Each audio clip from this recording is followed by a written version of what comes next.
Why is Labour picking on pensioners? What we know is that today Labour MPs are going to have to troop through the lobbies in the House of Commons to vote to take away the winter fuel allowance of around 10 million pensioners in the UK, and the resulting saving will be little more than 1.5 billion, which in the overall context of government funding of nearly £1 trillion a year, or 1,000 billion, is what we might call neither here nor there.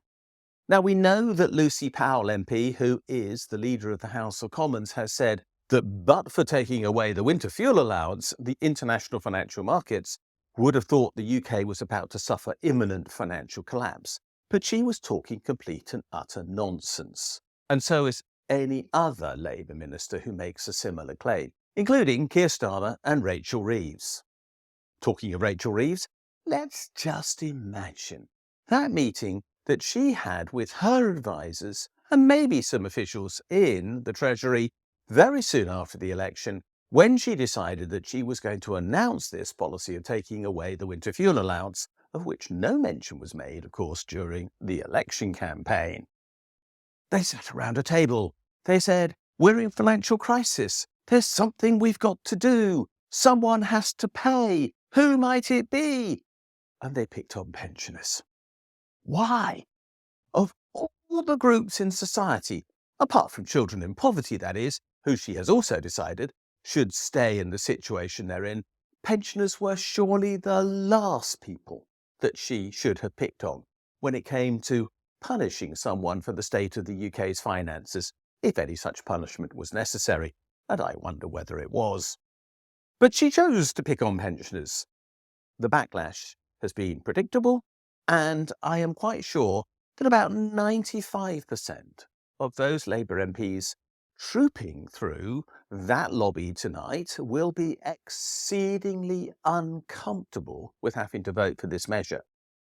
We're told that maybe 50 might rebel. I suspect it's very unlikely that 50 will really rebel, and rebellion in this case will, by the way, be represented by an abstention, not a vote against, because we've already seen 7 Labour MPs have their whips withdrawn as a consequence of voting against the continuation of the 2-child benefit cap. So Starmer will still face a rebellion. We don't know how big, but it will be indicative of a much greater disquiet. That disquiet is justified. Of all the people to pick on, pensioners were the least likely to have contributed to the crisis that we are in. There are plenty of others who should have made a contribution.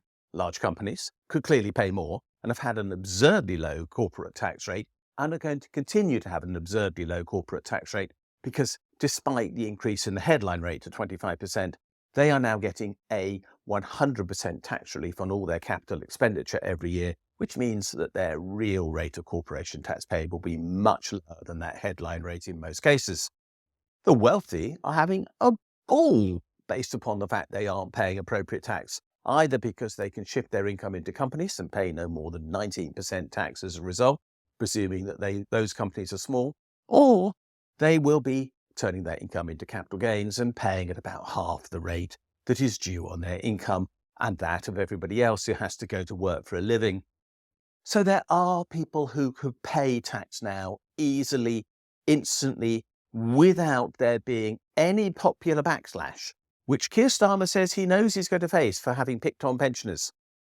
It's the weirdest political strategy of all time to choose to be unpopular by picking on the vulnerable in society. And we know he is picking on the vulnerable in society. There are, of course, pensioners who do not need the £300 a year winter fuel allowance. I will put my hands up and say I am one of them, because I am. I am a pensioner and I would get a winter fuel allowance if there still was one. But the answer to that is very straightforward.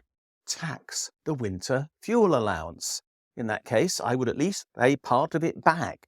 Why not? But actually, means testing this benefit is going to result in a great many, by which I mean millions of people who are on the cusp of poverty not being able to meet their fuel bills this year. And we know that Keir Starmer is already nodding through 10% fuel price increases this winter. as if he has no concern about the fact that the oil and gas companies and electricity generating companies are making exceptional profits at our expense. So, why did he do this? I don't know.